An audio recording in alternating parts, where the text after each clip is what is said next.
Some killers grow up in gangs, some grow up in war, but they grew up in our neighborhoods. Teenagers with phones, with backpacks, with TikTok accounts and Xbox controllers. Kids who walked the same hallways as everyone else until one night, one decision turned them into something else. A vigilante with an AR-15, a TikTok clout chaser who filmed his feud until someone died, a 14-year-old who stabbed a classmate 114 times, a brother who saved his 4-year-old sister by killing her, a quiet boy with a sledgehammer who turned his home into a nightmare. These are 5 terrifying cases of teen killers and how darkness can grow in ordinary lives. Let's start with one of the most divisive names in America. Kenosha, Wisconsin, a small city that most of America had never heard of until August 2020. After the police shooting of Jacob Blake, protests erupted. By night, the streets were filled with marchers and medics, looters and arson, and people who thought they were there to protect the city. One of them was 17-year-old Kyle Rittenhouse. He wasn't from Kenosha. He didn't work there. He drove in from Illinois, armed with an AR-15-style rifle, saying he wanted to protect businesses and offer medical help. To some, he was a patriotic kid stepping up where the police had failed. To others, he was a reckless wannabe cop with a gun and a savior complex. The night of August 25, 2020, turned that debate into blood. In the chaos of burning cars, broken glass, and shouting crowds, Rittenhouse ended up in multiple confrontations. The sequence, caught on dozens of videos, still divides people. First, Joseph Rosenbaum, unarmed but aggressive, chases Kyle into a parking lot. A gunshot is heard from someone else. Seconds later, Kyle fires 4 times. Rosenbaum is killed. As Kyle runs toward police vehicles, people yell that he just shot someone. A group starts chasing him. He falls to the ground. Anthony Huber hits him with a skateboard and grabs for the rifle. Kyle fires. Huber is killed. Gage Grosskreutz runs toward him with a handgun in his hand. Kyle shoots, badly injuring his arm. In about 15 seconds, 2 men are dead, 1 is maimed, and a 17-year-old is standing in the street with a smoking rifle.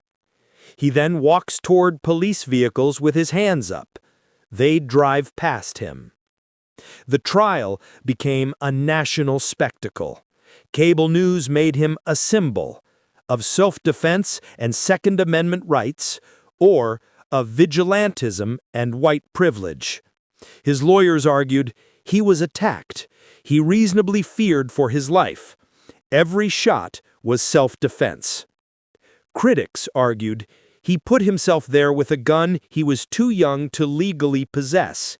He crossed state lines looking for trouble. If he hadn't shown up armed, no one would be dead. After weeks of video evidence and testimony, the jury made its decision. Not guilty on all counts. Kyle Rittenhouse walked out a free man. Some celebrated him as a hero. Others called it a failure of justice. The bigger question still hangs in the air. What does it mean when a teenager with an AR-15 can step into a riot, kill 2 people, and walk away as a symbol of both freedom and fear, depending who you ask? Vineland, New Jersey, a quiet suburban street. Lawns, driveways, flags, kids on bikes. In 2020, one of those driveways turned into a crime scene after months of viral videos. 18-year-old Zachary Latham lived across from the Durham family. Sergeant William Tim Durham Sr. was a corrections officer, a military veteran, and a strict dad. When he believed Zach was constantly speeding through the neighborhood, he confronted him.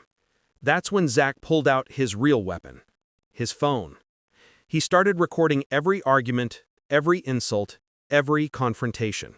He posted clips to TikTok and Snapchat, yelling matches in the street, him taunting Tim's wife and calling her Karen. Edited, captioned, hashtagged. The views went up. He gained followers. Neighbors didn't just become neighbors, they became content. But offline, the feud escalated. Accusations of threats, property damage, repeated police calls. Zach kept filming. And according to messages later shown in court, he told someone, "I'm going to bait them into something and record it." May 4th, 2020. Things finally exploded. A confrontation broke out involving Zach and members of the Durham family.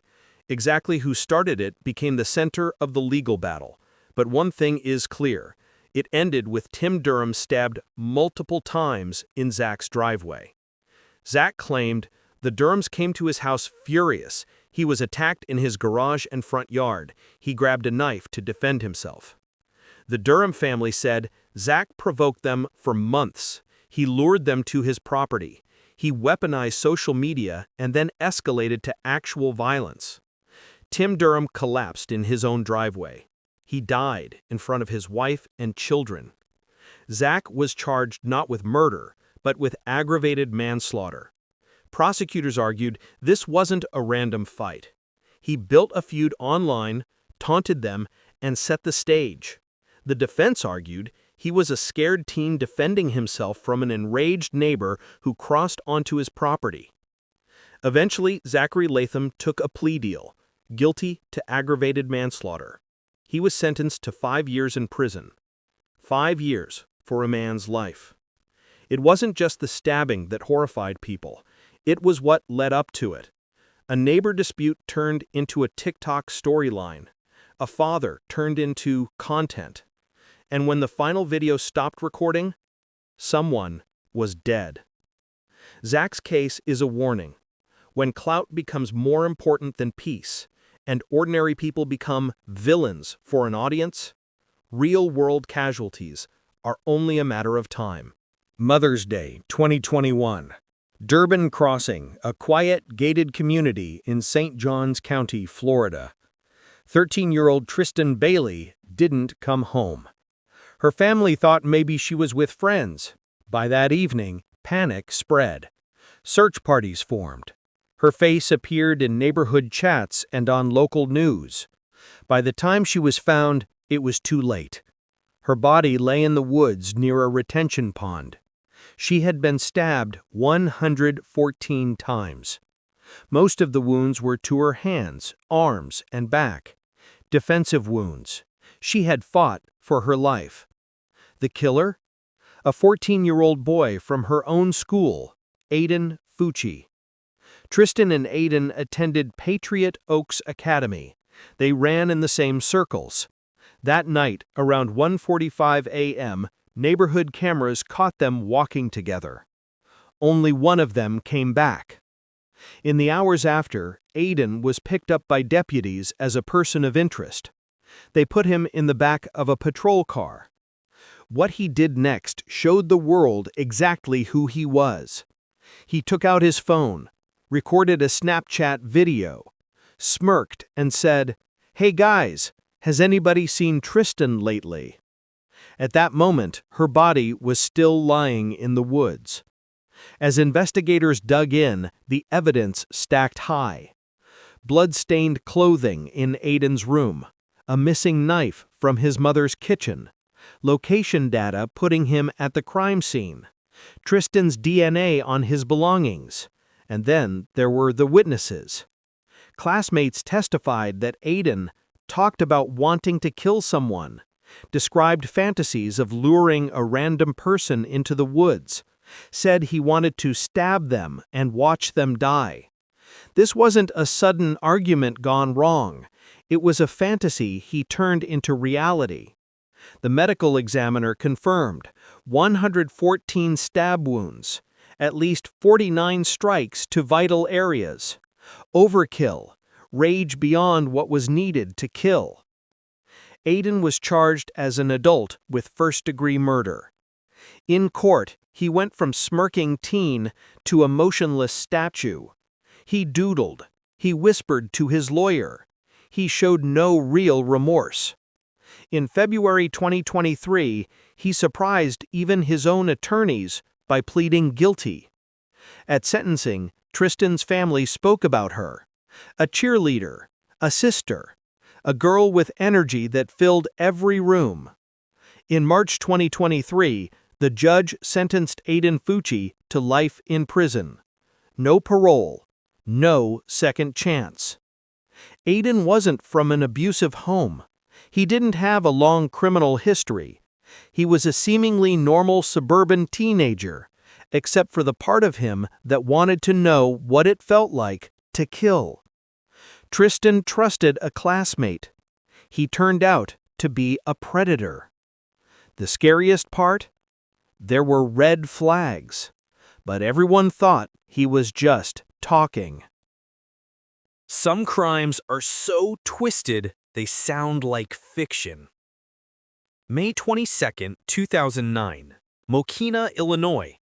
18-year-old Keith Randulich was home alone with his 4-year-old half-sister, Sabrina. Their mother and stepfather were out. Sabrina trusted Keith. He was the older brother, the babysitter, the protector. Instead, he became her killer. Keith led Sabrina into a room. He told her he loved her. He told her everything would be okay. Then he took a steak knife, cut her throat, and stabbed her repeatedly until she died. Afterward, he called 911 himself. Police arrived to find Sabrina's body on the floor, Keith calm, waiting to be arrested. His reasoning stunned investigators. He said he killed her to save her. Keith claimed a male family member was sexually abusing Sabrina. He had told adults and no one listened. Killing her was the only way to protect her from future abuse. But there was a huge problem. No reports, no prior investigations, no physical evidence, no name given. Authorities could find no proof that Sabrina was being abused by anyone. Was Keith inventing a story to justify something much darker? Delusional and convinced he was doing the right thing? Telling a truth that no one had documented? We still don't know. In court, prosecutors focused on what was clear. He deliberately isolated her. He used a weapon. He attacked a defenseless child. He knew exactly what death was and chose it. There was no insanity verdict, no claim of being high or drunk. Just cold, horrific choice. In 2011, Keith Randulich was convicted of first-degree murder. He was sentenced to 40 years in prison. He'll be in his late 50s by the time he's eligible for release. The questions about his motive may never be fully answered, but one fact doesn't change. On that afternoon, a 4-year-old girl trusted her big brother. He used that trust to kill her. Keith didn't just commit murder. He shattered the idea that big brother always means protector. Hendersonville, Tennessee, August 10, 2012. 15-year-old Zachary Davis barely talked. Pale, quiet, always in dark clothes, he kept to himself at school. Most classmates forgot he was even there. But inside his head, something was building. Zachary's father had died of ALS when Zach was only 9. After that, he shut down, stopped talking, rejected therapy, drifted into isolation. His mother, Melanie, tried counseling, medication, special education support. On the outside, their family looked normal enough. Inside, Zach was writing in his journal, "I'm planning to kill my mother. I hate her for what she did. She should have helped me, and she didn't." The night of August 10th, he finally acted. He waited until his mom and older brother Josh were asleep. Then he went to the garage and picked up a sledgehammer. Around 3 a.m., he walked silently into his mother's bedroom. He hit her in the head, again and again and again and again. At least 20 blows. Her skull shattered. She died in her bed. Zach then attempted to burn the house by setting a fire outside Josh's room, left his brother to die in the flames, and walked out into the night with a backpack. Inside the bag were a notebook, a digital recorder, the sledgehammer. Josh woke up to smoke and flames, managed to escape and survive, having no idea his own brother had just murdered their mother. Police found Zach a few hours later, walking alone along the road. During interrogation, he was almost emotionless. He calmly explained how he waited, how he swung the hammer, that he believed his father's voice told him to do it, that he thought his mother had failed him. Psychologists later diagnosed him with severe mental illness, paranoid schizophrenia, delusions, hallucinations. But jurors had to answer one question. Did he know what he was doing was wrong? His planning, journal entries, attempted cover-up all suggested he did. In 2015, Zachary Davis was found guilty of murder and attempted murder. He was sentenced to 71 years in prison, 51 years for killing his mother, 20 years for trying to kill his brother. He won't be eligible for parole until he is in his 80s, if he lives that long. To this day, Zach's affect is flat. No outbursts, no emotion, no real remorse. He looked like a quiet kid in the hallway. In reality, he was constructing a silent, meticulous plan to destroy his own family. These 5 teenagers had a lot in common with kids you see every day. They played video games. They used Snapchat and TikTok. They walked to school. They lived in suburbs and small towns. But somewhere along the way, something broke. Or maybe something was never right to begin with. Kyle Rittenhouse turned a riot into a battleground and walked away a symbol. Zachary Latham turned his neighbors into content until someone died in a driveway. Aiden Fucci turned a fantasy into 114 stab wounds. Keith Randulich claimed mercy while killing a 4-year-old sister. Zachary Davis turned grief and rage into a sledgehammer attack in the middle of the night. The scariest part? None of them looked like monsters from the outside. They looked like teenagers. If you made it this far, tell me in the comments. Which case disturbed you the most, and do you think any of them deserve a second chance? If you want more deep dive true crime stories like this, hit the like button so this reaches more people, subscribe to the channel, and turn on notifications so you don't miss the next video. Thanks for watching, stay safe, and remember, sometimes the most dangerous people aren't the ones in horror movies, they're the ones walking right beside us.